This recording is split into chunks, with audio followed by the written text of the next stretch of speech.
And the sound of the bell can only mean one thing. Class is in session. Welcome to a brand new episode of YWWE, or your world of wrestling education, here on TBK Magazine and TBKRadio.com. And joining me, as always, is the student who's learning all about wrestling and seeing it through new eyes. Is that good? I guess. Joining me is Ashlee. So, today, we dive in to the very first, the next two shows we have are the two biggest first in wrestling. Yeah. And we are just 6 days away from Starrcast and All In, and that is why we are doing these shows.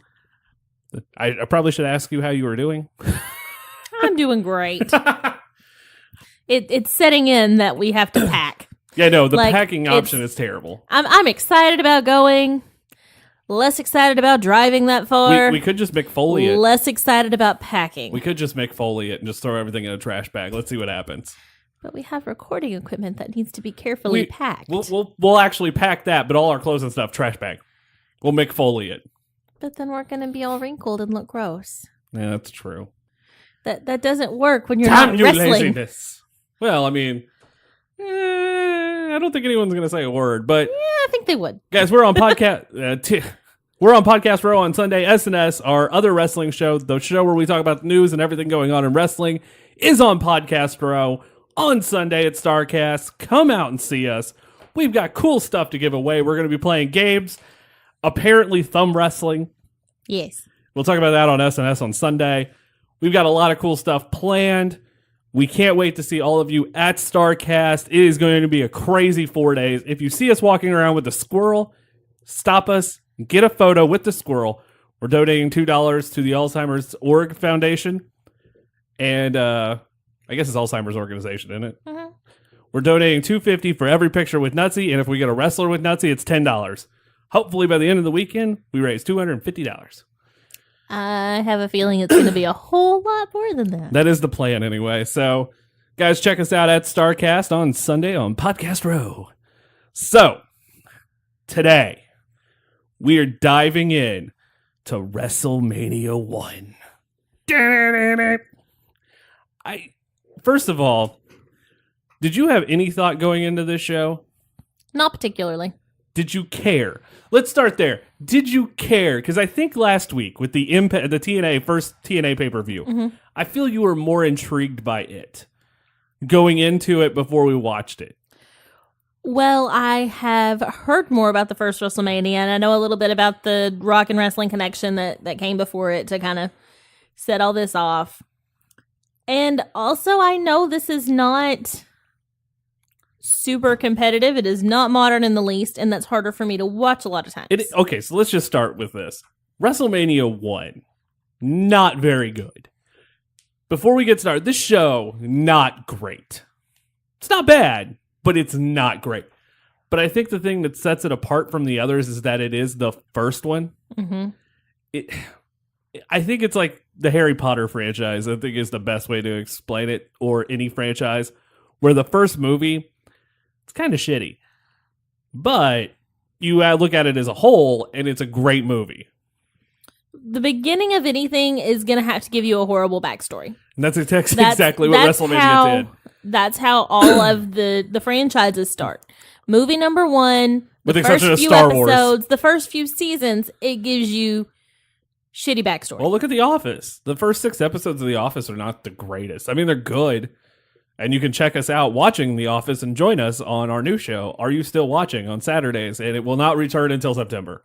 Just want to point that out because we are on Starrcast mode. Yeah. Okay, so... let's talk about all this stuff leading into WrestleMania 1. This is the big one. This is the granddaddy. You know about the War to Settle the Score, the Rock and Wrestling connection. Mm-hmm. The War to Settle the Score aired on MTV. It got a huge rating for MTV. This is 1984 MTV, by the way. Okay. This is huge. Wrestling kind of taking the mainstream over, mostly because of the man who WWF put in the driver's seat. The immortal Hulk Hogan. What you gonna do, brother? No. No? No. So, after he convinces the entire youth of the world to say their prayers and take their vitamins, Hulk Hogan becomes a household name. And I think at this point, you could say that Hulk Hogan is a household name. Yeah. We move on. So, not to mention with the Rock and Wrestling Connection, you get Cyndi Lauper to be part of it. Yeah. It's big. It is big. It is a very big deal. And it's kind of all over the place here. Oh, man. You have no idea. Like, we're going to talk about some of the stories leading into this. But you have no idea. Hulk Hogan was the first wrestler to ever grace the cover of Sports Illustrated. Huh. I mean, that's changed now. No, it's not. He's still the first. But I mean, there's been other wrestlers to grace the cover. There are, he hosted SNL 13 hours before WrestleMania 1. Holy crap. Let's point that out. I don't know if this is something a lot of people knew, but him and Mr. T hosted Saturday Night Live the night before WrestleMania 1. I don't know what time WrestleMania 1 started. Mm-hmm. At that time, they kind of ran in the afternoon.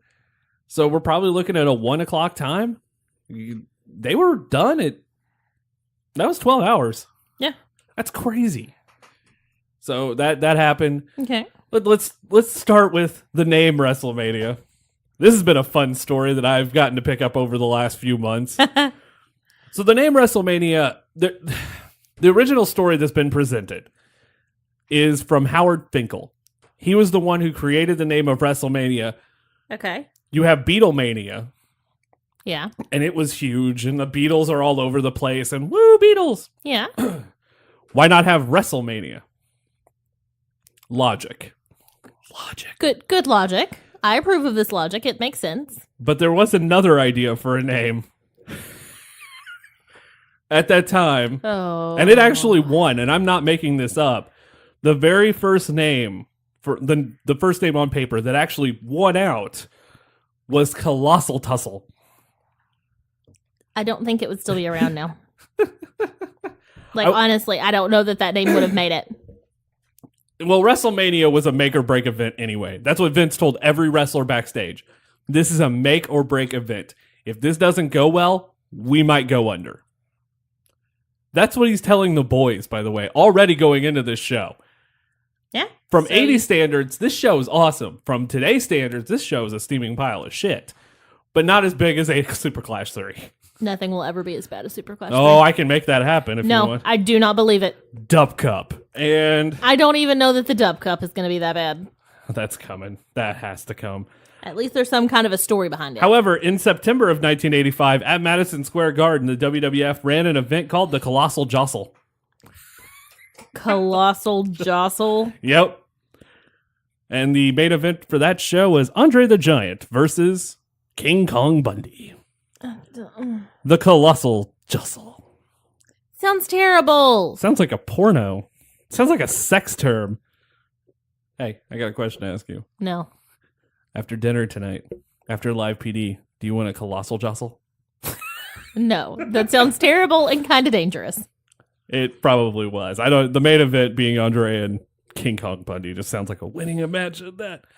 But someone finally convinced Vince McMahon to go with, hey, look, we probably should make it WrestleMania. And good for them, by the way. Thank God. So much better than Colossal Tussle would have been. Colossal Tussle. Think about it. Think about all the little taglines for WrestleMania. Colossal Tussle 14, X-rated. I'm telling you, if that was the name, it would have failed. I don't even think in the mid-'80s that people could have handled Colossal Tussle. Colossal Tussle. I really, really don't. I don't think anyone could have handled that. I think of, and there's a shirt over at BrucePritchard.com. Now I sound like Conrad Thompson. Over at BrucePritchard.com that says Colossal Tussle, the WrestleMania logo and everything. And I know eventually that shirt's going to end up in my I'm collection. Honestly a little surprised it hasn't by now. Well, I keep forgetting that it exists, but I'm like, that shirt has to happen because freaking Colossal Tussle. Let's talk about... At what point does that even make it through the first round of anything? Okay, first of all, Vince McMahon, idea of a good event name, Colossal Tussle? Because, I mean, prior to that, it's the war that settled the score and the brawl to end it all. See, I Which is great one-offs. It is great one-offs. And I can see how Colossal Tussle kind of rhymes, and maybe you say it, but that's all. Like you say it, and then you never say it again. You never go back to Colossal Tussle. That's it. We're done. Vince, put it away. Like, as you're trying to come up with wrestling-sounding names, I can see where it might have had a moment. Okay, so there's SummerSlam, there's the Royal Rumble, there's Survivor Series, and all those names are great. Now I kind of want to know what came before those. What were the names that were in place before they came up with, well, let's call this the Royal Rumble. Let's call this SummerSlam. Let's call this the Survivor Series. Because if they come up with Colossal Tussle for WrestleMania 1, I want to know rejected names for pay-per-views since. That is something that you need to find someone to answer for you. I think if I get to meet someone over the weekend at Starrcast that was there, Bruce, and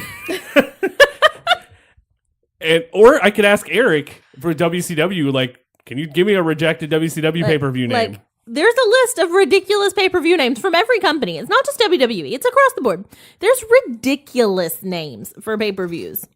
And if this nonsense made it, then what the heck didn't? That makes me happy. That just makes me happy.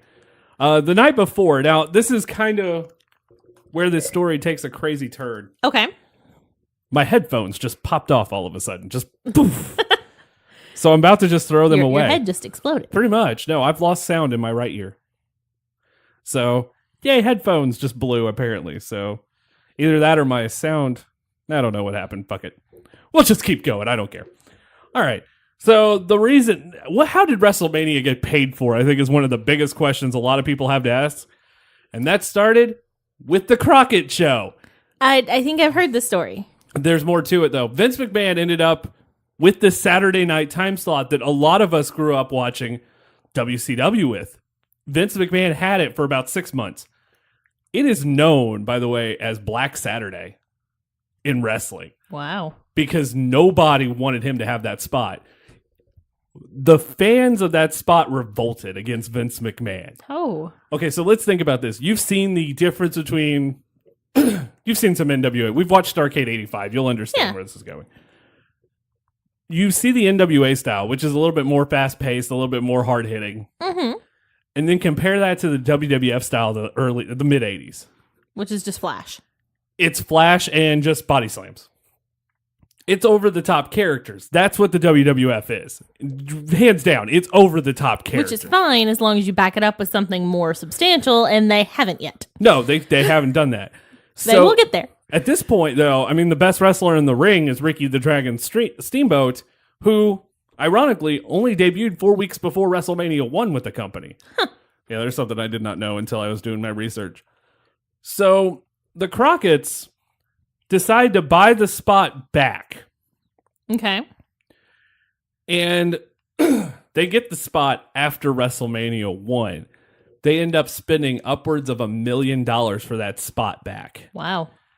However, on March 30th, which is the Saturday before WrestleMania 1, a group of WWF superstars journeyed to TBS Studios in Atlanta and taped one of the final episodes of that show. So the day before WrestleMania 1, Ricky Steamboat, Brutus Beefcake, the Iron Sheik, Nikolai Volkov, King Kong Bundy, Greg Valentine, and the world's least favorite second-generation wrestler, David Sammartino, all took part in the taping with Gorilla Monsoon at commentary. Huh. The day before. Holy crap. Hosting SNL is one thing, because you're at least in New York City. Yeah. But going to Atlanta, doing a show, and then flying all the way back to New York. That's intense. That's a little crazy. And I mean, a lot of the guys do it now, but that's nuts. That's nuts. Travel is much more streamlined now than it was in 1985.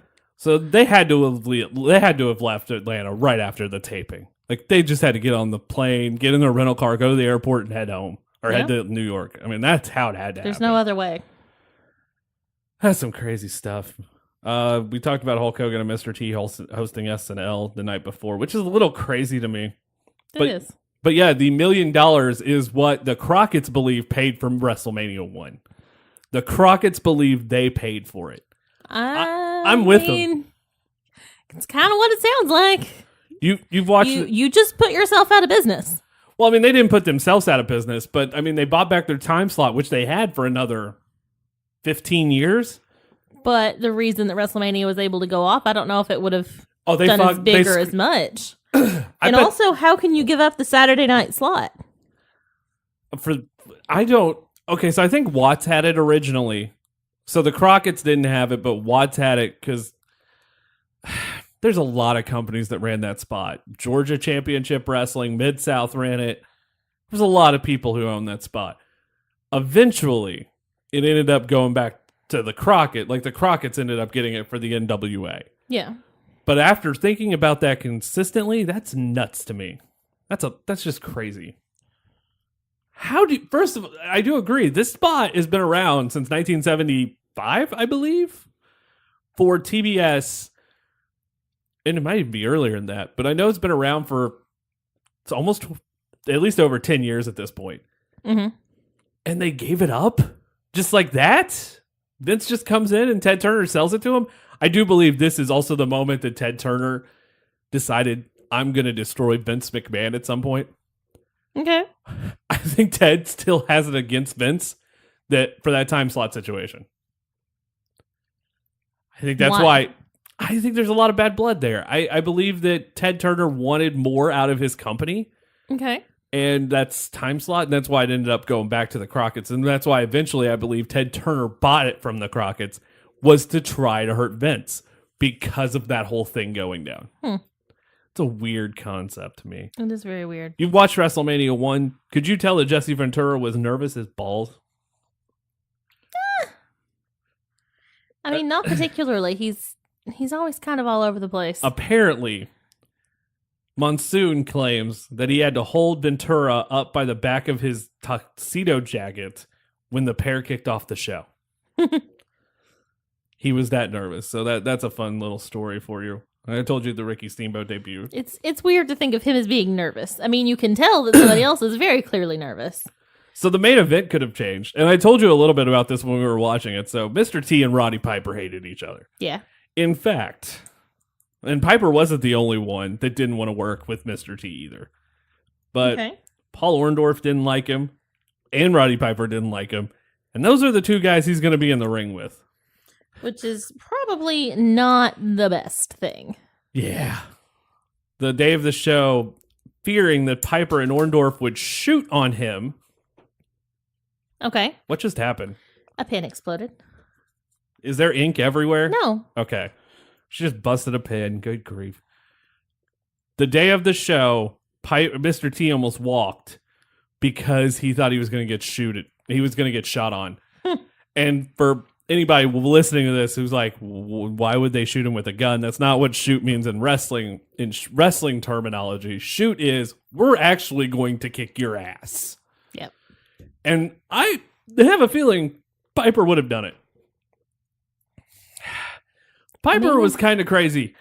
And honestly, it goes into WrestleMania 2, how much hate that Piper has for Mr. T. Because it even main evented the Nassau Coliseum portion of WrestleMania 2. Huh. Because it was that big of a match. But, yeah, I think Piper wanted to kill him. That's one of my favorite WrestleMania stories ever, though. Here's Mr. T, one of the biggest stars in the country at the time. The A-Team is absolutely on top of its game. I think he has his own fucking cereal at this point. And Roddy Piper just wants to kill him. Like, legit. Just wants to beat his ass. And we talk about celebrities being in wrestling now, and we are actually looking at All In as the perfect example of this because Stephen Amell is going to be in the ring with Christopher Daniels, and it's the same principle. But I think when a celebrity respects wrestling, it's a little bit more for us to grasp onto as fans. Because you can't tell me that there's not a ton of fans that if given the opportunity, they would gladly set foot into a match. Oh, I would. Even though they have absolutely no business being there. Oh, I would. And I would freaking Devon Dudley the shit and do a blade job, and I'd fucking do shit like crazy. I would oversell like Shawn Michaels. It would be great. So you're saying it's different when there's a celebrity that respects wrestling. So does that mean that Mr. T didn't? I don't know if he did or didn't, honestly. Okay. I think there's a lot of celebrities that they're only there for the paycheck. And you can look at like the history of WrestleMania and go, yeah, they're only there for the check. And I think the best one would be Snooki, or that happened. But Maria Menounos loves wrestling. Yes.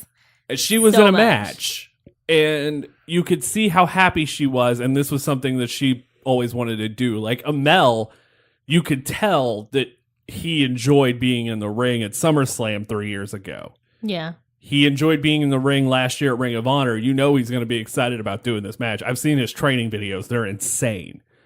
David Arquette was a huge wrestling fan. It's the only saving grace, I feel, for his world title run, is that at least he was a fan. It wasn't put on a guy that just came in because they did the movie. That does help quite a lot. Zeus. I think. Okay, so Zeus might be a good example too. I don't know if Tiny Lister enjoyed wrestling. It kind of seemed like he didn't. But they took this character from No Holds Barred and this actor who is a big dude anyway and has the wrestler build for the 80s. We're not going to kid ourselves. Yeah. And stuck him in the ring, and he couldn't wrestle worth a lick. And I don't know if he respected the business or not. That's never been discussed. So Tiny Lister kind of falls on that. But there are celebrities that have done it that don't care. And I don't know if Mr. T was one of them, but apparently to Piper Norndorf, I think he was. Okay. So that wraps up all the knowledge going into WrestleMania 1. Okay. It is now time to actually cover WrestleMania 1. Oh, there is one other thing. So WrestleMania 1 technically is the WWF's first pay-per-view, but at the time, pay-per-view did not exist. Yeah, it was the closed circuit television stuff. I think, and I'm probably one of the few people in the entire world that will say this. You prefer closed circuit television? I think it would be a much cooler atmosphere to watch a show in a theater with fans instead of sitting at home with like one or two people. I just think you get a completely different atmosphere, and you get almost like you're there atmosphere. That's why watch parties are so much more fun, is that you're getting to experience it with other people. And I mean, we've been to a few, but never actually to an actual wrestling watch party. And not honestly, like a big one outside of somebody's living room. If we didn't have All In tickets, we probably would have been doing that at Starrcast because they're doing the closed circuit thing, 100%. and that's awesome. Which that is phenomenal, and I love that idea because that is going to be so much more fun.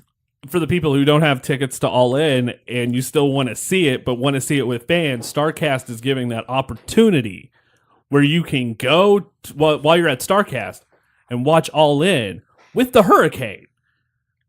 So, I mean, that's really cool. So, by the way, that means now the Hurricane is in Chicago.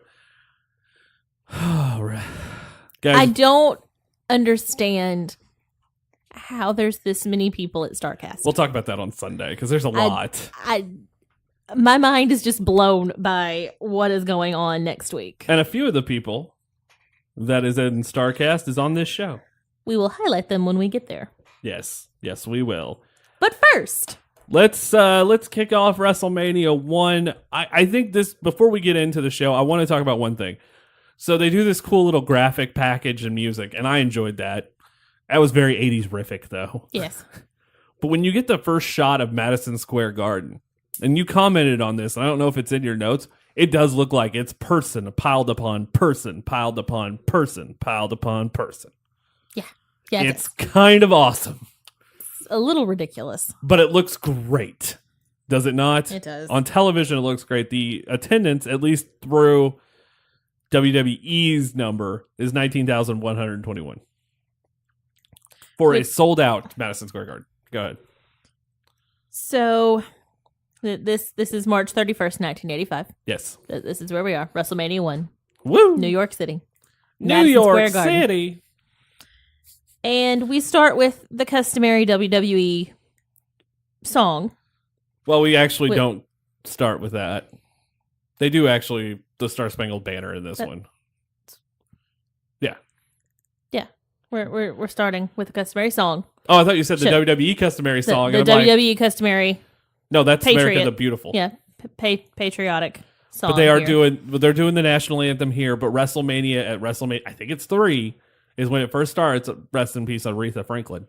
I honestly believe it's her that is the first person ever to sing America the Beautiful. Nice. And I do agree. I don't agree with Vince very much. I don't like the fact that you can't say wrestling on the show. I don't like the fact that they're not called wrestlers, they're superstars. I get why he does it. I've now found that out.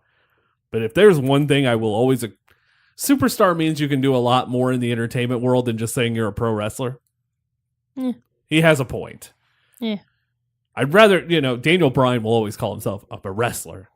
But guys like... The Miz. The Miz will be, superstar. Even though I love The Miz, he's a superstar. Okay, but back to what we were discussing. Because he's been in 47 Marine movies. Truth. There is no argument to that. That is absolutely the truth. Where was I going with this? America the Beautiful is Okay. better than the Star Spangled Banner. Yeah, America That's the where you're Beautiful going. is 100% better than the Star Spangled Banner. I would rather hear America the Beautiful open up events than the Star Spangled Banner. I agree with Vince. I think it sounds better. I think it comes across better. I think whoever's singing it gives their voice a chance to sound better. Because, yes, I get it. The national anthem's awesome.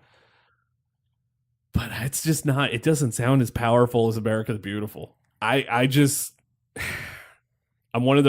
I'm one of like 6 people in the entire world that might think that. But I do agree with Vince. But what I'm getting at here is this is after the Rock and Wrestling Connection started. There are musical artists in the building. Liberace's there. Mm-hmm. Cyndi Lauper's there. Mm-hmm. There's a Scottish bagpipe band. Mm-hmm. That pipes and drums. Yes. There's a whole set of pipes and drums. Which would have been awesome to hear do the Star Spangled Banner, by the way. But who sings the Star Spangled Banner? Fucking Gene Okerlund. And not just singing, he makes it a sing-along. Yeah, he's like, everyone sing along with me, and you're just like, wait, Gene? Like you get the customary everybody in the middle of the Star Spangled Banner. And so the Pile Driver album, which I don't know if it's out yet or not at this time.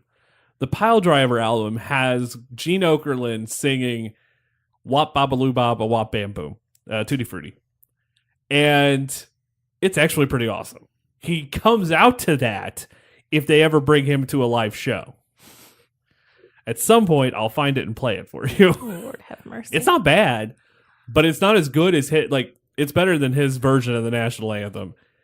I like Gene. I think he's a very good, talented performer. I don't understand why they had him sing the national anthem. Cyndi Lauper's fucking there, for crap's sake. Cyndi freaking Lauper. Girls just want to have fun, Cyndi Lauper. Could have sang the national anthem. And I feel like it would have been more appropriate. But we get Gene Okerlund, which was just weird. Whatever. Sometimes you just can't. We go to... I actually have it in my notes that Mean Gene is terrible. That's awesome. Well, it was kind of terrible. So we go to the first match, and we get Gorilla and Jesse talking a little bit. We go to the first match, which is the first match in WrestleMania history, and it's Tito Santana versus who? The Executioner. So they go to the back for an interview. They interview Chico Santana, and after the interview with Chico, Mean Gene then interviews the Executioner, by the way, in the same locker room. Just want to point that out. You talk to one, and then you turn to the opposite side, and you talk to the other. And later on, they threw up a graphic in between, so to make it look like it was different rooms. Like, come on, guys. Or at least different times. Yeah. But it wasn't. But yeah, so we go to the back, and there's the Executioner. Go ahead, Ashlee. This is my first time seeing the Executioner. An Executioner. There's numerous Executioners. This is not what I thought he would look like. This is in no way the person that my mind had given Were me. you expecting someone in a black cloak that looked like they are from medieval times? Not necessarily that, but Every show now. maybe a solid black mask and a big buff tan guy. instead of an average flabby pasty guy. Playboy Buddy Rose. I mean, I don't know how I got this idea that that's what he was going to look like. That's just when you say the executioner. Like, I feel like he's supposed to be scary. Nope. He's not scary. He's just kind of, you wanted to poke him in the belly and go, woo! I mean, that pretty much sums it up, right? Yeah. And the match isn't bad. I mean, it's Playboy Buddy Rose is a great worker. He's also listed as being from parts unknown. Weight unknown. Parts unknown. Yes. Because clearly you don't know how much somebody weighs. In 4 minutes and 50 seconds, Tito Santana wins by submission. I will say this about this match. It's historic because, by the way, this is Tito Santana's only WrestleMania win. Aww. He was with the company till WrestleMania 9. Oh. Yeah. Yeah. He had a terrible run at Manias. You got the first one, now you get no more. Congratulations. He's always got at least that. It's like Duggan. Duggan won the first Royal Rumble on paper, or won the first ever Royal Rumble, but no one remembers it because it wasn't on pay-per-view. But Duggan won it, so... Everybody remembers that Duggan won it because he tells everyone that he won it. And he's very, very loud. You know, I'm kind of surprised he's not at Starrcast. Please don't wish that on us. Please don't. I'm just saying in general. I'm just kind of That's surprised. nothing against him as a person. That is everything against him as a catchphrase. Oh, we were at a convention. Just to let everyone know this. We were at Kansas City Planet Comic Con last year, or this year, and did not know Jim Duggan was supposed to be there. We were walking through the floor, and I see somebody dressed up in a Duggan costume holding one of those foam 2x4s. But it's not the WWF foam 2x4. It's a new foam by 2x4. And all of a sudden, in the background, as loud as you possibly can hear, you cannot mistake Jim Duggan's, oh, like you cannot mistake it. Nope. It resonated through that entire floor. You could hear it halfway through the hall. It was crazy. And we're talking about an expo hall, not like a hallway. We're talking a big open floor. With lots and lots of people. And all you hear is, oh. No, I don't want him at Starrcast, and that is nothing against him as a person. I have no trouble with him. But after having a small con with Santiago and his hayas constantly, all day, every day. So for everyone who does not know, that is Julio from The Walking Dead. That's season 4, right? Yeah. Yeah, season 4 of The Walking The Dead. prison. He's He's a prisoner. He walks around a lot saying, "Hiya!" constantly. Very, very frequently, very, very loud. Same principle with Hacksaw Duggan. Same principle. I can't handle ho for 4 days. But Tito Santana, Can't do it. let's go back to Sorry. back to WrestleMania 1. Chico Santana wins. Chico. And then, I mean, Ventura's calling him that the whole time through I know, the match. and he also says, Gino Monsoon like 7 million times. Yeah, he calls him Gino, and I think Gorilla's Monsoon. I think Gorilla Monsoon's name might actually be Gene. Not the point. Yeah, Gino Monsoon. Not the point. Because that's Come not here, what he was going by. Gino Monsoon. That's not the name that he was going by, so that's not the name that you should call him. Yeah, no. It was great. That's basically breaking character. His name is not Gene, so there you go. It's Robert James Morella. Yeah. His name was Bob. Super anticlimactic. Yeah, no, that just changes everything. Bob. Playboy Buddy Rose. So they do this funny thing with Buddy Rose the next year where they do the blow away diet.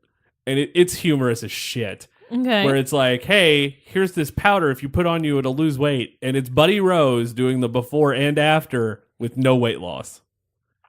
Okay. It's funny. You just have to take my word. It is actually pretty funny. Buddy Rose, very underrated wrestler, especially at this time. Like he just was put in as a comedy act in the WWF.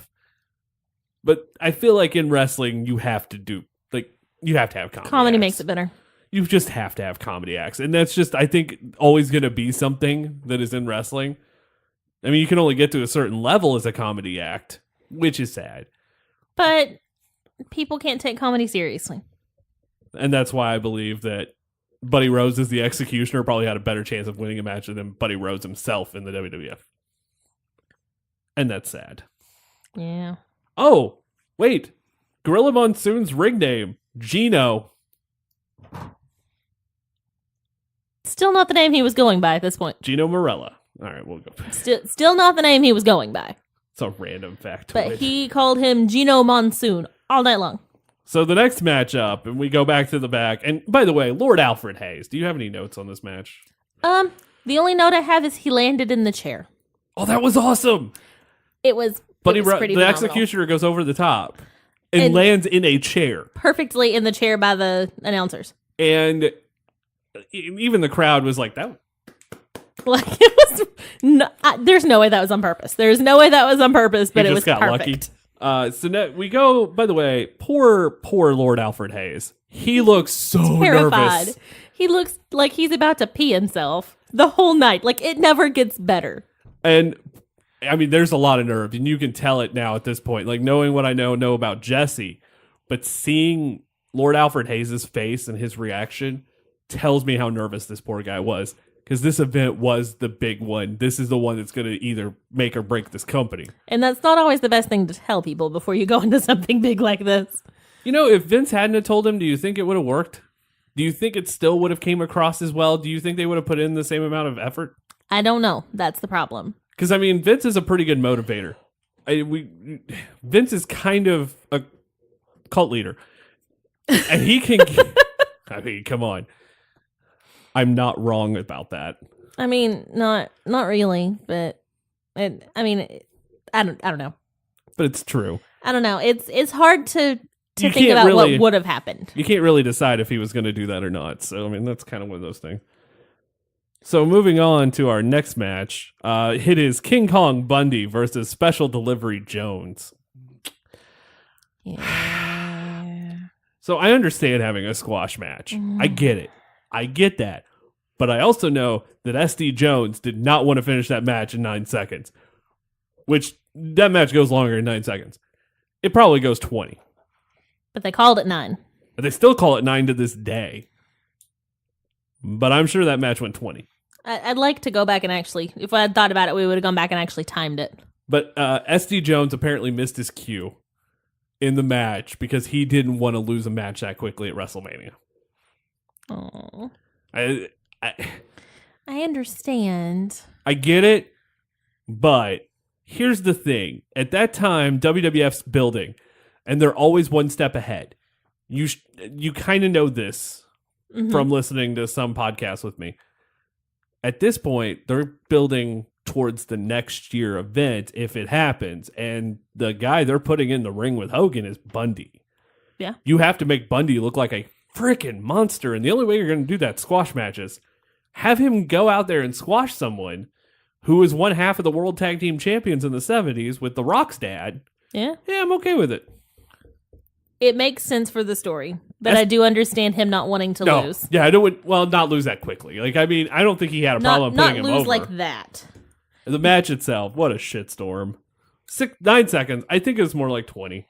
But either way, the entrances were about 5 times as long as the match. Yeah, no, King Kong Bundy. I like Bundy. Took him longer to get in the ring than it took to finish the match. I like Bundy a lot. With Jimmy Hart, just as Jimmy Hart's like one of Jimmy Hart's first appearances in the WWF too.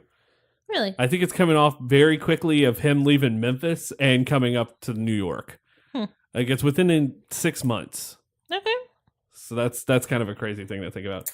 Moving forward, next up we get Ricky the Dragon Steamboat, who's only been there for 4 weeks and has a match on this card. Which is crazy. He's also on the first Starrcade, which is our next episode next Wednesday. And the first TNA pay-per-view. And the first we've talked about that. He is on the first big 3 of 3 of the major events that's happened in the last 30 years. 35 years. I'll say 35 because that's more right. 83? 36 years. Okay, so in the last... No, it's 33. In the last 33 years. That's 100% true. But yeah, I was kind of like, wow, Crazy. Ricky Steamboat's on the big shows. He is taking on Matt Bourne, and anybody who knows wrestling from the early 90s knows Matt Bourne as someone else, either Big Josh, the wrestling lumberjack from WCW, who actually remembers that besides me and like Tony Schiavone. Yeah. And Jim Ross. And at least I got paid to remember. Yeah, I don't. Or you know him better as Heel Doink. Which I still don't understand Doink. We're going to do really a whole just show don't. on Doink. We have to do a whole show on Doink. I think the character and the storyline of Doink is so good, it just has to be done as a whole show. Okay. It's pretty phenomenal to see what happens to Doink. I will trust you on this. It's awesome. I'm, all right. I'm just going to believe that you know what you're talking about. I have fixed my headphone issue, by the way. Apparently, the jack that my headphone was plugged into popped. Yeah. The match was okay. I mean, nothing to really write home about. You probably have some notes. I have a couple of notes that it perturbed me that Oregon was pronounced Oregon. Thank you, Howard Finkel. Also, From Oregon. Ricky Steamboat is buff as shit here. Oh my god! Like, this is the most buff Steamboat I have ever seen, and And I I have don't seen know a how lot buff. of Steamboat matches. And see, here's the thing: we've seen him 2 years prior, so then you could compare it. When we do Starrcade on Wednesday, we'll compare this. We'll compare his size 2 years after Starrcade. Because he is buff here, like more than I've ever You seen. can grate cheese on this man's abs. Like, it is intense. It is not Whoa. the Ricky Steamboat that I'm used to seeing, and I'm real confused by that. No, Ricky Steamboat's a high flyer. When you think high fly wrestling, you kind of think Ricky the Dragon Steamboat, and here's this guy who's just beefed up. Like, I mean, it is the 80s, I get it, but I'm just like, whoo. Like, you expect more of a slender type person more than Fun question. seeable power. How much cocaine do you feel was in the locker room during WrestleMania 1? We're not going to discuss that. And who do you All of the cocaine. and who do you think was cocained out the most? Oof, that's a good question. All right. But yeah, this match was okay. Any other notes in this one? I've also got headlocks aplenty.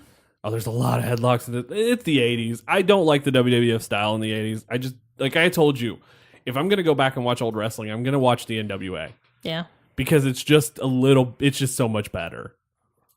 I did not particularly care for the actual wrestling part of this show. I'm not going to lie. Oh, no, this show is celebrity heavy. And I think But- that's kind of what builds WrestleMania. Which I understand. Like, it's whatever. It's kind of a genius move. I've got one more note here that I don't I'm going to have to tell you what it is. I don't understand. What is the note?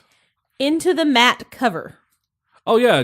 I think Jesse says that he drove his head into the mat cover. Okay. He drove his head into the mat cover, gorilla.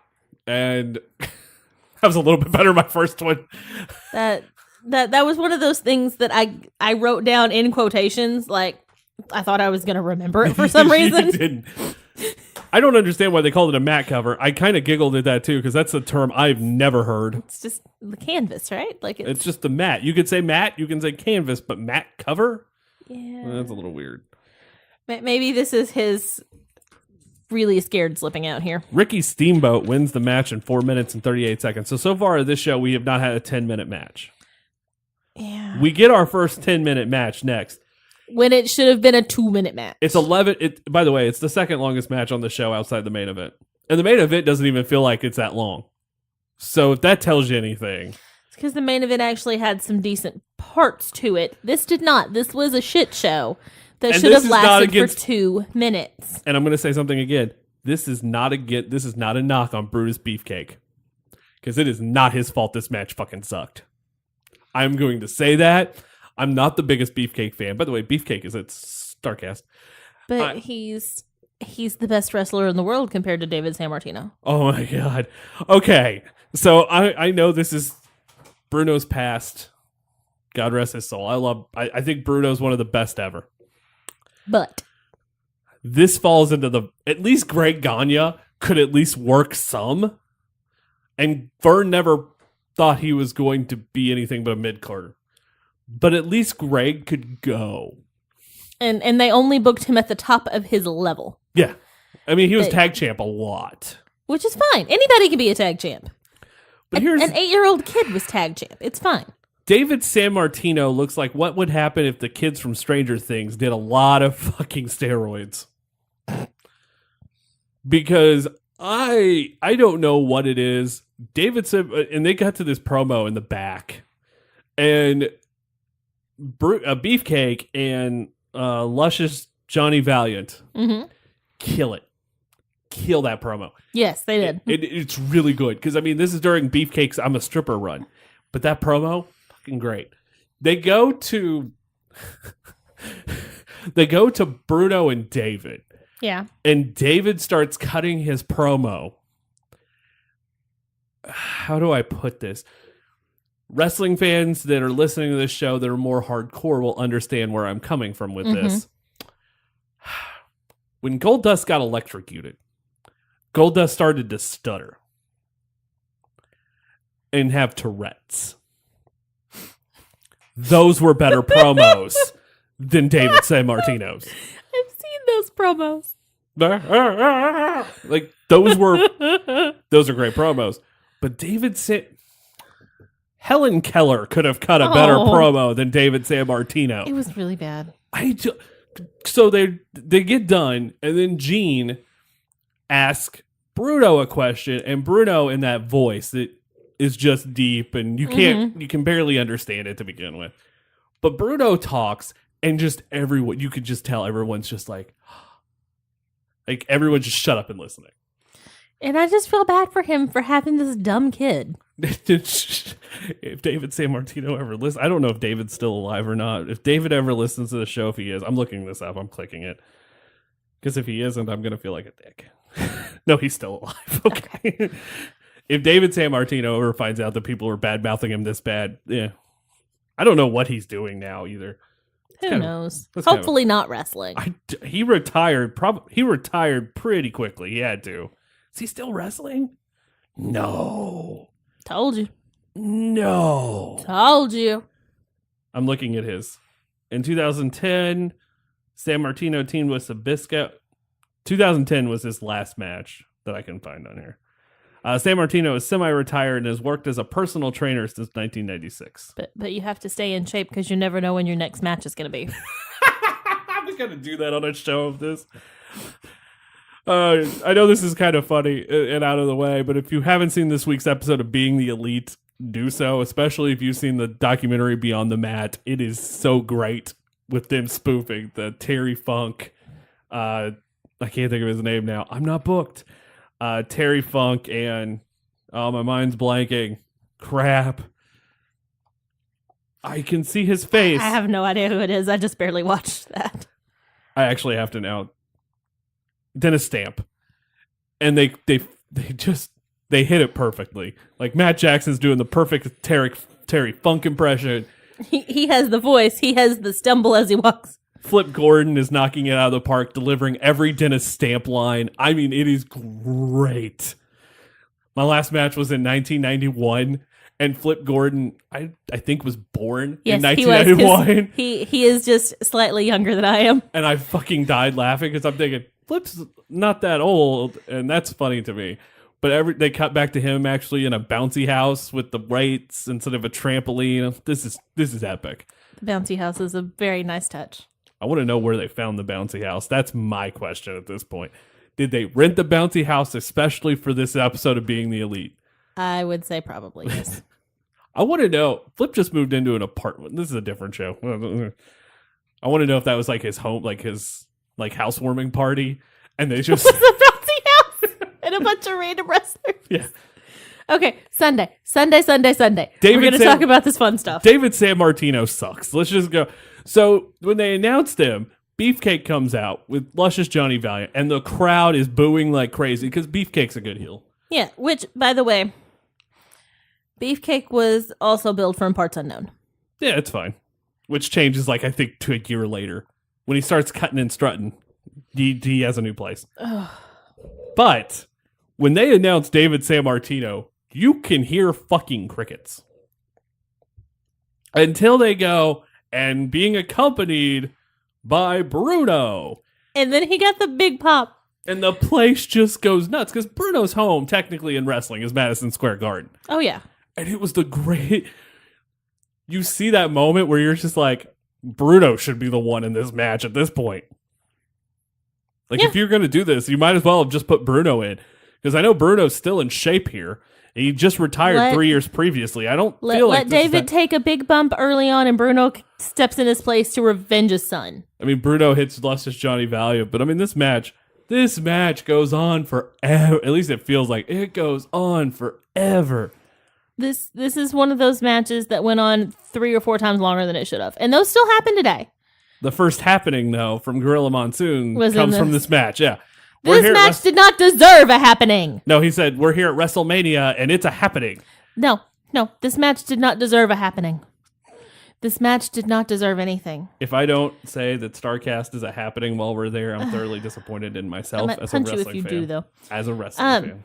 So I've only got a couple of notes on this one because, honestly, I was just I tuned out.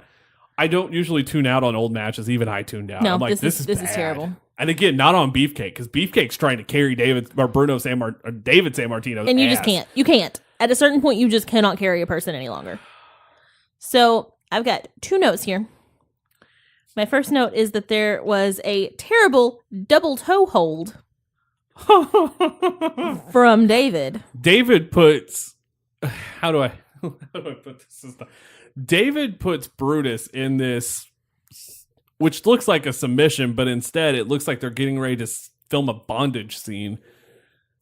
It's bad. Like, it is so weak looking. It makes John Cena's STF look like the most dangerous move in the history of wrestling, because John Cena doesn't know how to put on an STF to save his nuts. But at least it looks a little bit more dangerous than this. This is the equivalent of a hug. Yeah. And also we had a quote from, I'm 90% sure it was Gorilla on this. That was a good shot from camera number 5. I love Gorilla. Okay, so admittedly, it was a good shot. I was very impressed with the camera work in this match. They tried so hard. Everybody. But David Sammartino tried hard to make this match work. How do you feel the WWF's production is in 1985? Impressively good for 1985. Okay, so how this came about is they started doing the Saturday Night's Main Event later on. Dick Ebersol from NBC gets involved in this. Kind of how that partnership with McMahon-Ebersol happened to lead to the XFL later on. Okay. But Dick Ebersol is a huge hand in a lot of the early WrestleManias. Something to think about, because when you look at WrestleMania 3, it's got Ebersol written all over it. So that's something to consider. And 2, Dick Ebersol was in charge of one of the cities on 2 and told Vince that he was crazy trying to do it from 3 cities. I agree with this, but visually, you have a different crowd for almost every match. That's kind of cool. But dumb. It is great for the at-home viewer. Oh, at-home fans, perfect. Okay. It was terrible for anybody that actually bought a ticket to the dumb thing. It's a double DQ. They throw out the match because the managers got involved. 11 minutes, 44 seconds of my life I will never fucking get back. It could have been just to the 44 seconds and then the manager's involvement, and it would have been just as good. And now we get our first title match at a WrestleMania. It is the Junkyard Dog going up against the Intercontinental Champion Greg, the Hammer, Valentine, or AKA the Indian. What is it? The tobacco. I've just forgot the old Indian that's outside every tobacco store. There we go. He does. He looks like those. Yeah. And he looks more like it now. Like he looked like it then. He looks more like it now. Well, it's because he's older and more gnarly. Grizzled? Yeah. Grizzled is a better word. Grizzled is a better word. So this match was not bad. I love Junkyard Dog. I think Junkyard Dog should have been a championship run in one of the big 2. He never got it, but I think he should have. Because he was over like Rover. No pun intended. All pun intended. Don't even. He got the biggest pop so far leading into this night. Outside Bruno, because I think no one's going to top Bruno, but he's got a huge pop coming out. His promo was epic. And I don't know, like I just felt this was a good chance to put the belt on him, and they didn't. It was. This could have been good. I mean, he didn't need a singles championship because he was already over, but I think this would have been a really cool moment. It would have been a good thing to give him. It's not that he needed it, it's that he deserved it. Because he was already over. And he goes to the NWA later on in WCW. And even there, towards the end of his career, he is past. But towards the end of his career, he was so over that anybody would have believed him as a world heavyweight champion. It's crazy that one of the big 2 never did it. It baffles me one of the big two never did it. There's a lot of guys from that era, though, that deserved so much more than they got, but you put them up against certain other people, and they're just never going to win. I'm going to say this. I agree with you. Piper got a run with the world title in WCW, I think. But I think Piper might be the best example of this, because Piper does get the Intercontinental in 92. But I think if Hogan hadn't come along, Piper is your heel world champion. And I don't know who would have ever foiled Piper. But Piper is your guy. Without Piper, there is no Hulk Hogan. We'll get to that. But yeah, Junkyard Dog kind of came at the bad time in the big two. But he was champion of Mid-South.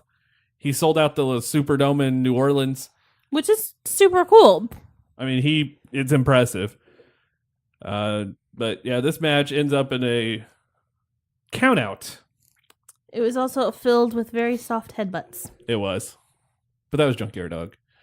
Let's point out something. Tito Santana comes out in this match after the match is over to try to save Junkyard Dog, which leads to Tito Santana, Greg Valentine, and Tito Santana's run with the Intercontinental title, which then leads to the Honky Tonk Man's run with the Intercontinental title. Lovely.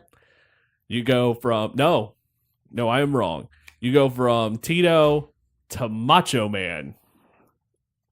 Macho Man to Ricky Steamboat to the Honky Tonk Man. But this is actually starting to set up WrestleMania 2 and 3, which is crazy to consider in the grand scheme of wrestling. Do you think that Vince was actually playing long ball there? Here's the thing. They did back in the day. Like, as soon as WrestleMania... I know the WrestleMania 4 to 5 story better than I do any. When WrestleMania 4 was... they were doing the tournament, they went, okay, so this is where we are now. Let's get to this main event for next year.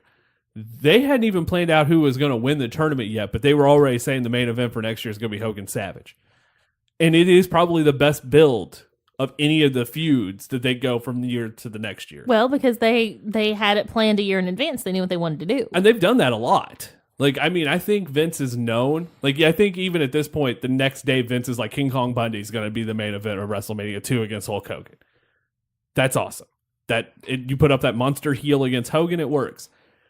I don't know if Andre and Hogan was planned a year in advance or not, but I feel there was some of those matches that were. Okay. Like the Intercontinental just seems like it was running towards that. There's a couple of others. But I mean, it was running towards Hogan Andre. Because you didn't even have to have more than 3 months of build for that match to sell out. I don't know that you would need any kind of a build. Just Hogan Andre. You could do it on name alone. And that's exactly kind of what they did. What I think the selling point, and we're really getting out of the topic, the selling point for Hogan Andre was when Andre ripped off the cross necklace off Hogan and cuts his chest open with his fingernail. So he's bleeding while Hogan's chest is bleeding while he's holding the cross in his hands, saying, "Why, Andre?" And I mean, that alone is a selling point. With WrestleMania 1, you knew it was going to be based around Hogan Piper. Like, that's your match. And honestly, I think that should have been the main event. I think it should have been the singles match. I think it probably would have been better, but then you lose Mr. T. But did it matter? We'll get to that. We'll get to that. So, anyway. Next up is the WWF Tag Team title match. Eats. Iron Sheik and Nikolai Volkov. By the way, we got a Russian national anthem. Versus the U.S. Express, Barry Windham and Mike Rotundo. With Captain Lou Albano. That's a you have missed. They both have managers with and Freddie Blassie was with the Iron Sheik and Nikolai Volkov. I love Freddie Blassie. There's a whole thing with Andy Kaufman and Freddie Blassie. Huh. My Dinner with Blassie. Nice. Yeah, he actually sat down. It's great. It is great. So this is my first experience meeting Captain Lou also? You've never seen the Girls Just Want to Have Fun music video? No. Wow. I figured at some point you would have seen that. I mean, I might have at some point, but I don't remember. He's in that video. He's actually in every one of her videos from the 80s. Weird fact. Weird. Oh, they were friends. It's a weird one to me. I'm like, Captain Lou and Cyndi Lauper are close? All right. I don't understand. The rubber bands. He has piercings. He just put rubber bands in them. I don't get it either because I wasn't really around at that time, but it was just Captain Lou. This guy goes on, by the way, to be Mario on the Super Mario Brothers Super Show. I didn't know that as a kid growing up. I never put 2 and 2 together because when you see Captain Lou, you see that long goatee and the rubber bands. And when you see Mario, it's clean shaven with a mustache and no rubber bands. And the voice is the only giveaway, but as a kid, you don't pick that up. Yeah. I did. So I was able to tell you who played other people when I was younger. I don't know if you could have told this. It's a very interesting thing to see Captain Lou's face as Mario. So yeah, this is an okay match. Yeah, it was fine.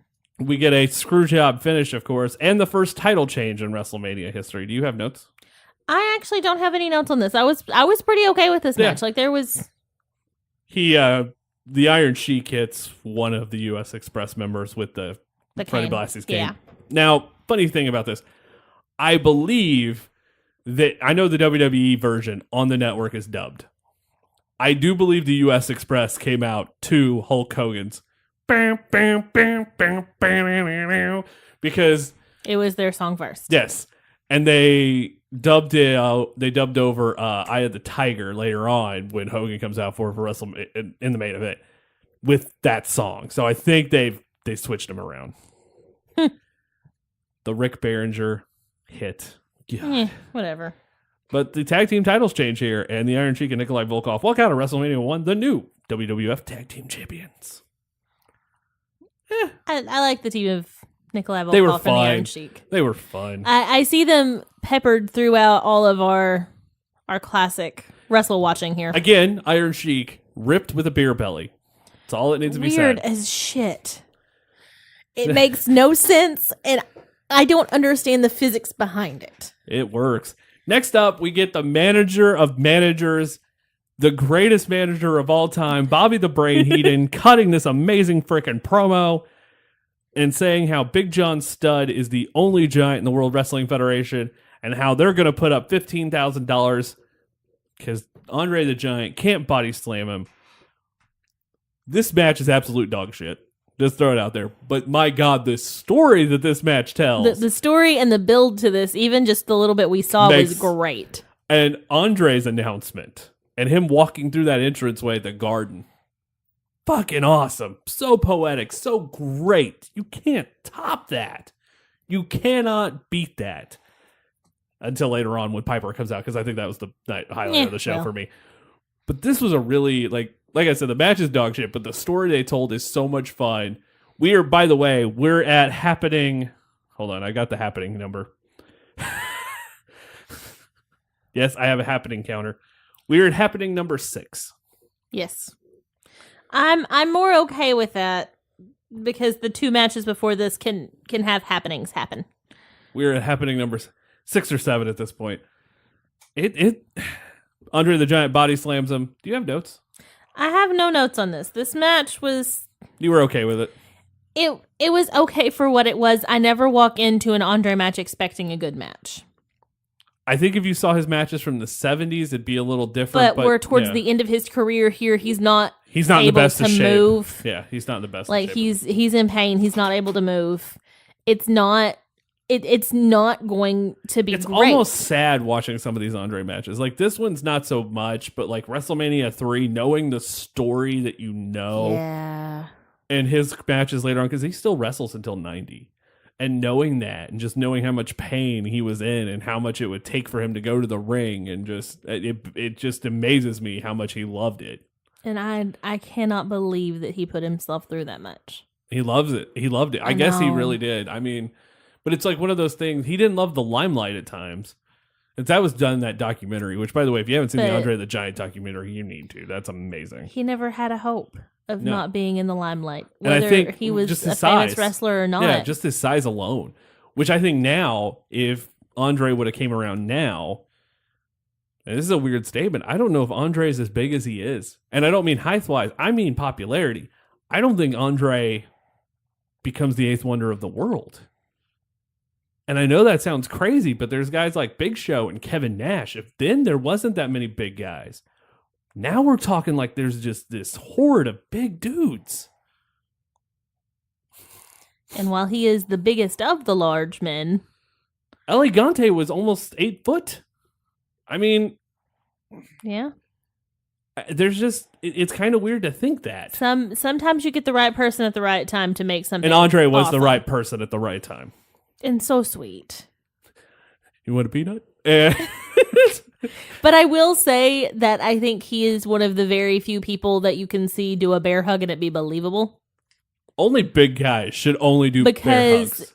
He, even though Big John Studd is like this really big dude, Andre just kind of envelops him. If Big John Studd did a bear hug to say James Ellsworth, you would believe that it's killing James Ellsworth. Yes. If Brian Cage, and that dude's ripped, and you've seen him a little bit. If Brian Cage did a bear hug to James Ellsworth, it would look like it's killing James Ellsworth.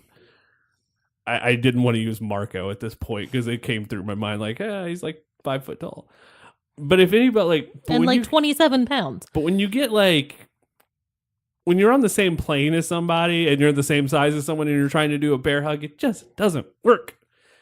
I think a bear hug is one of those moves that should only be used by a guy over a certain height, like certain height and certain weight. That's it. I'll give you that. If you're over 300 pounds, you can do a bear hug. Well, not all of these guys are over 300 pounds, but they're all over... Big John Studd's over 300 pounds. Hogan's even over 300. They're all over 6.5 foot tall. Yeah. Would you believe Hogan giving a bear hug to a regular guy? Because you got to think Probably, about... a regular size guy. You got to think about the build that Hogan's got the 24-inch pythons, and he's one of the strongest guys in the world. And if you have a Hulk Hogan bear hug... It's crashing down and hurting inside. I know what's happening. Oh, my God. Ugh. I'm so excited for Starrcast. Okay, so moving forward. I just can't even handle you anymore. So Andre the Giant ends up slamming Big John Studd, taking the bag of money and throwing the money to the people. Which is great. Such an iconic moment. But to make the moment even better is Bobby Heenan running in the ring, grabbing the bag out of Andre's hand and taking off. Classic heel. I love Bobby Heenan. This era, up until WrestleMania 6, is just so good because of Heenan. I can't wait to cover, and I know in November we're covering Survivor Series. I'm fucking stoked.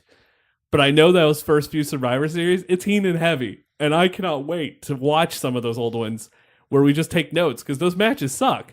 But Heenan's in them. And that makes them a little bit better. Because I think he makes everything just a little bit better. I miss the era of the manager so much. Because that would be your job if it was still around. You damn Skippy. I should do that on the indies. I think eventually I might, where I just build and just do cut promos for guys who can't talk. I could have my own stable. Of course you could. There we go. Next up, and that match ended in 5 minutes and 54 seconds, and still did not. It was fine. And still did not feel. These are two lumbering gentlemen. And that match should have felt longer and still not as bad as David Sammartino and Brutus Beefcake. Again, Not because of Brutus. That might actually be the worst match we've seen out of this whole thing. I'll give you that. I think that was the worst thing here. No, I'm talking about out of all the shows. We will discuss that at a later date. We'll do that after Starrcade. I don't think there's a bad match at Starrcade 83. Next up is the WWF Women's Championship. It is Wendy Richter going up against the women's champion Leilani Kai with a fabulous moolah. And in Wendy Richter's corner is Cyndi Lauper. Woohoo! So they come out, the girls just want to have fun, and they dubbed over it. I feel that Cyndi Lauper probably would have gave that to them. I feel like she would have passed the rights, been like, yeah, that's fine. They probably didn't ask. But I want to know if they've done the same, if they're doing that for Ronda Rousey's music. Because I don't want to be watching the network in 15 years and all of a sudden... I don't give a damn about my reputation has changed to some generic do-do-do-do-do-do, which sounded like Africa, but... A little bit. A little bit. So, I do have one note before we actually get into the match, because, before every match, they're doing the, here's this promo, or whatever. Oh, yeah. Oh, I know it's coming. I'm gonna come back with my hand in Victor. I don't know who Victor is, but he's gonna be one happy fella. Was that Wendy Richter or Leilani Kai? I don't remember. I forgot to write it down. The whoever Victor is going to have a happy hand inside of them this evening. All I've got is I'm going to come back with my hand in Victor. I think it was Leilani Kai because they didn't do an interview with Wendy Richter before the match. Okay. Because they did the interview with Wendy Richter after the match, and I know you have a note. If you don't, I remember something you said. There was something I said, but I do not have a note about it. Okay. So the match itself, do you have notes on the match?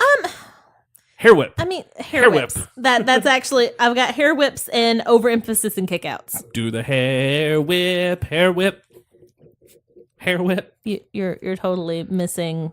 I whip my hair back and forth. I did not want to go that route. I did not want to go the obvious. Because it's not. You can also whip a nene here. Yeah, there you go. But hair whips and overemphasis and kickouts. Oh, God. Like, yeah, Leilani Kai bad. kicks out Wendy Richter. Wendy Richter lands on top of the ref, and it's just great. None of the other moves are like oversold. It's just the kickouts. And where it's just a little bump on the shoulder, and the other person just goes flying halfway across the ring. It's awesome. It looks like when you kick out, like when the big dude kicks out a little jobber, and it's just bing! And you just like push them and they fly. Yeah. Leilani Kai for miles. It's great. Wendy Richter wins after Cyndi Lauper stops the Fabulous Moolah from interfering.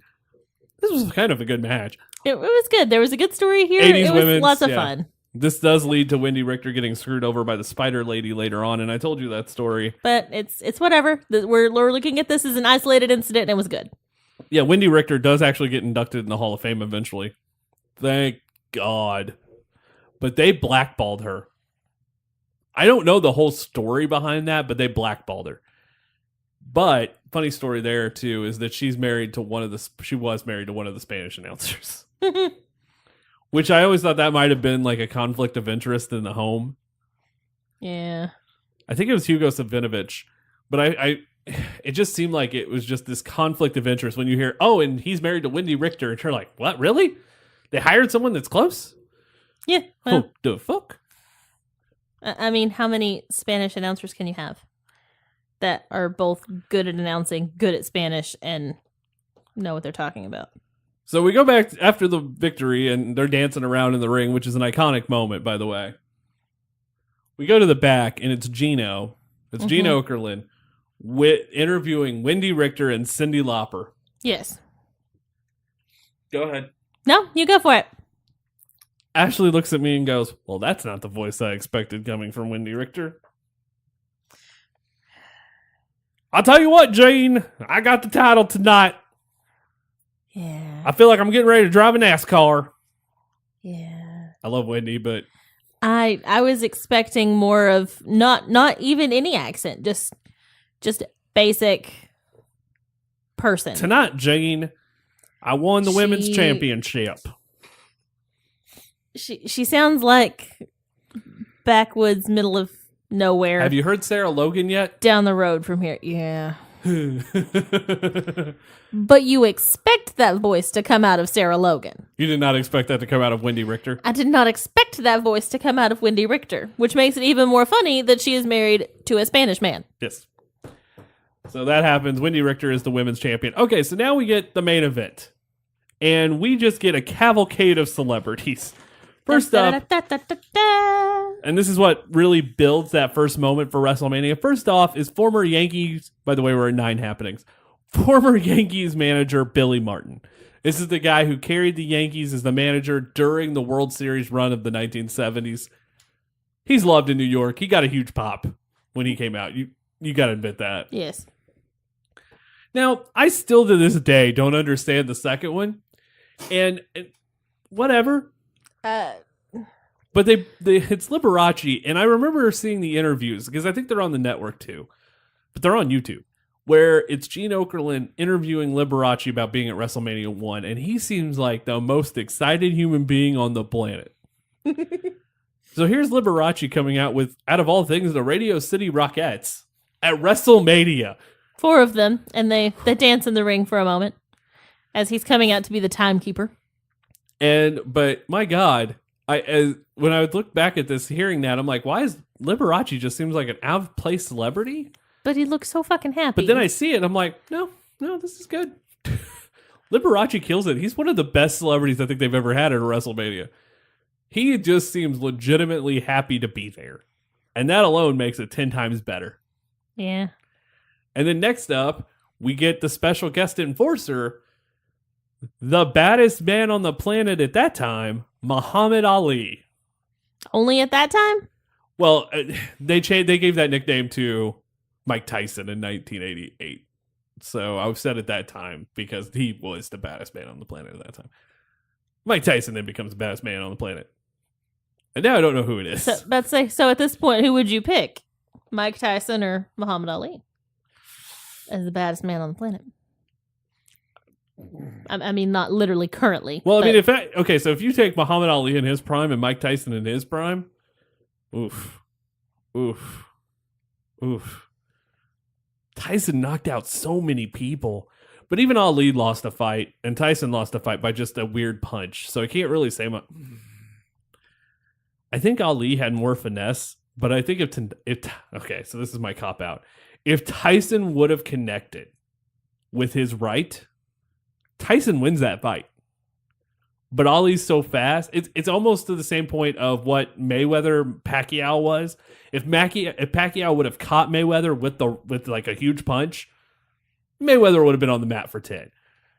But Mayweather was so quick, he was able to avoid it. It's the same principle here. If Tyson, you have no idea who would win in a fight. No. But if Tyson does connect with that one punch, because Tyson just one-punched people. Yeah.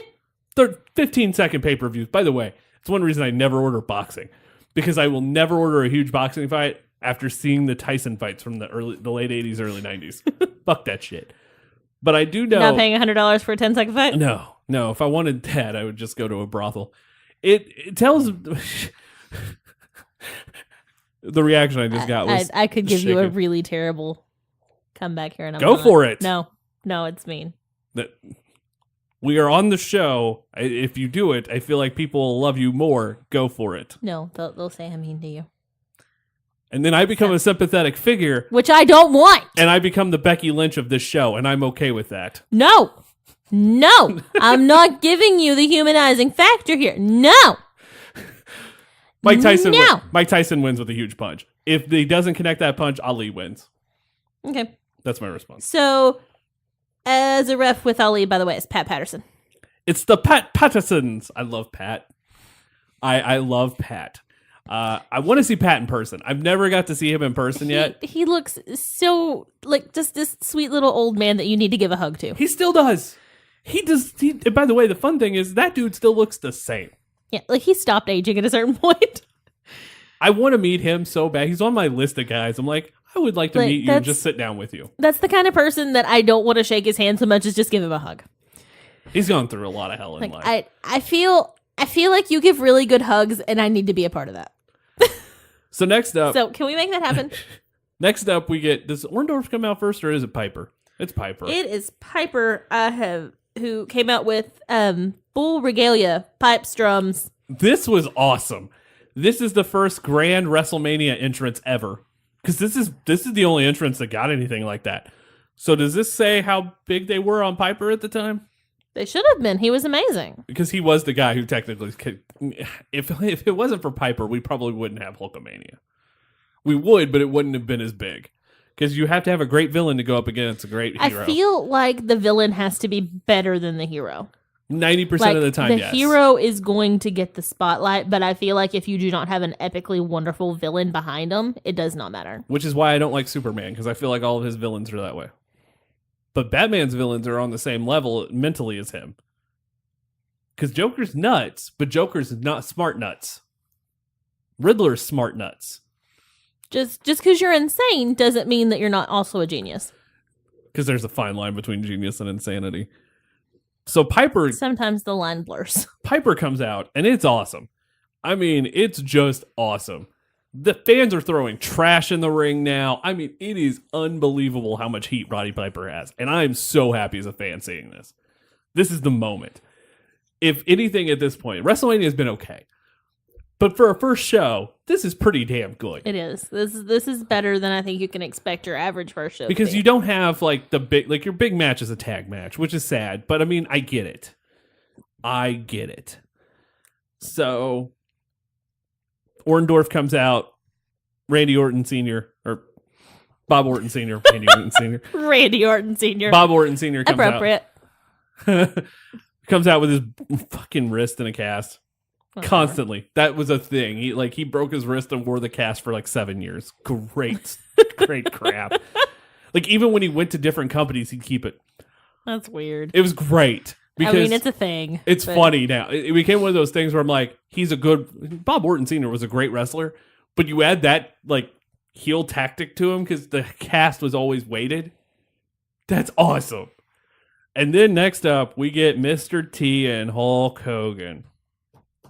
You missed the third person that was with them. You didn't even mention Orndorff.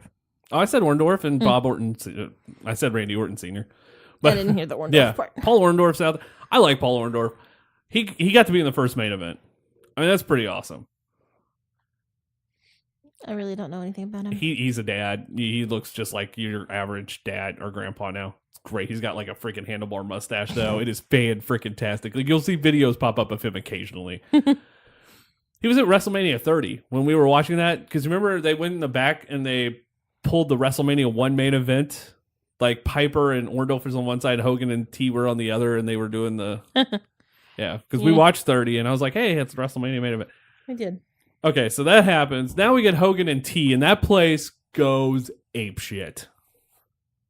They are lifting the roof off Madison Square Garden. Trash is being thrown in. Howard Finkel gets pelted. Hogan comes out, and my God, the place goes nuts. They do. And they milked it.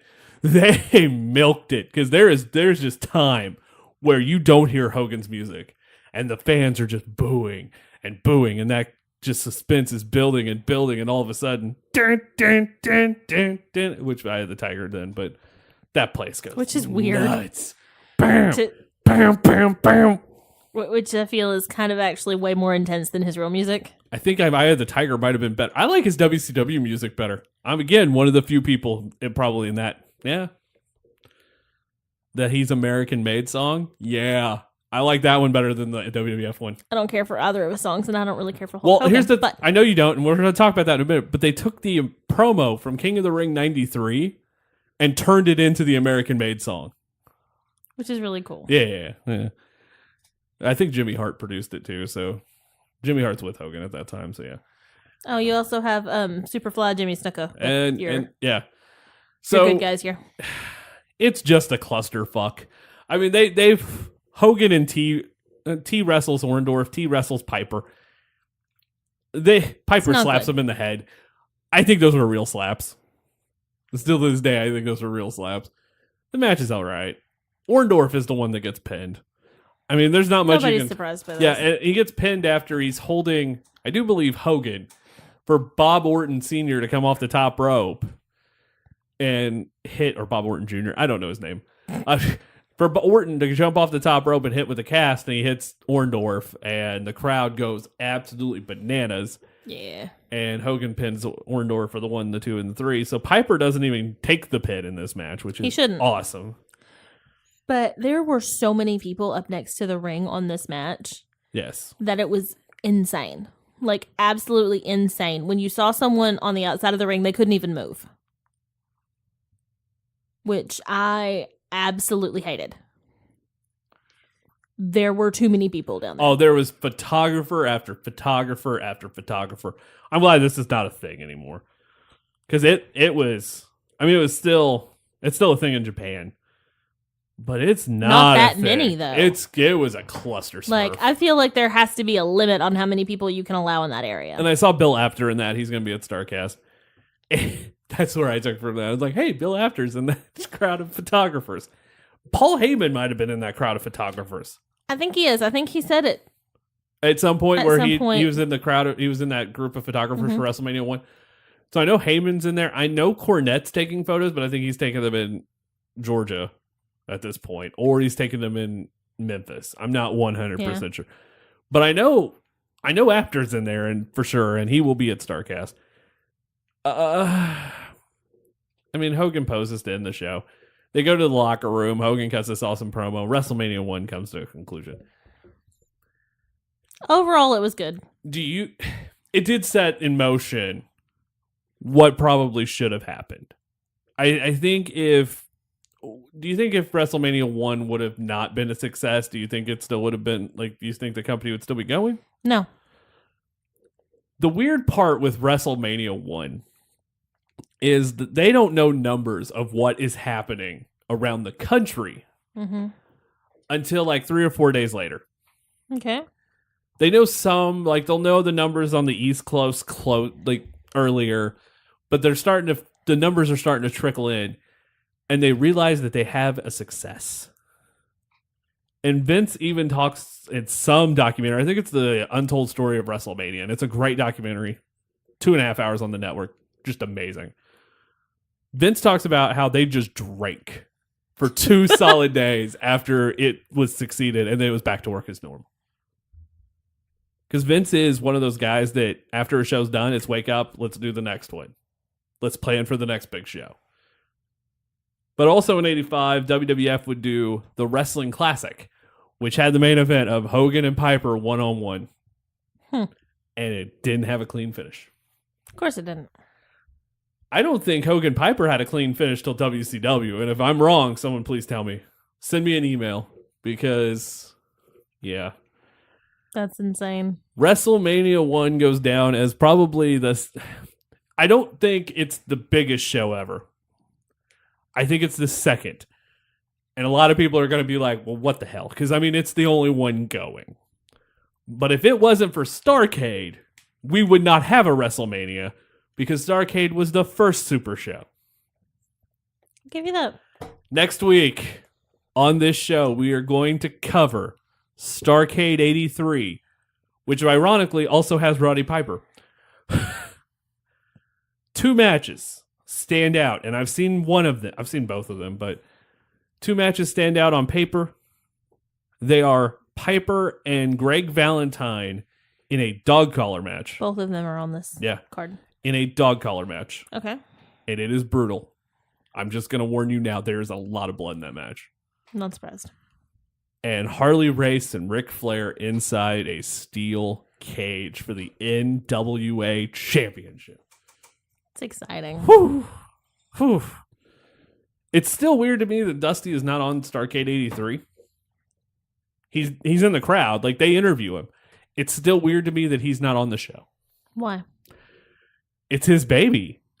Just because it's yours doesn't mean you have to be on it. True, but I feel like he would at least have a match on the first one. It's just, that's a little weird to me. This isn't the first one, though. Yeah. The first Starrcade. 83 Starrcade. Was that not just the first one that was... No, that is the first one. Dusty came up with the name. Dusty came up with the concept.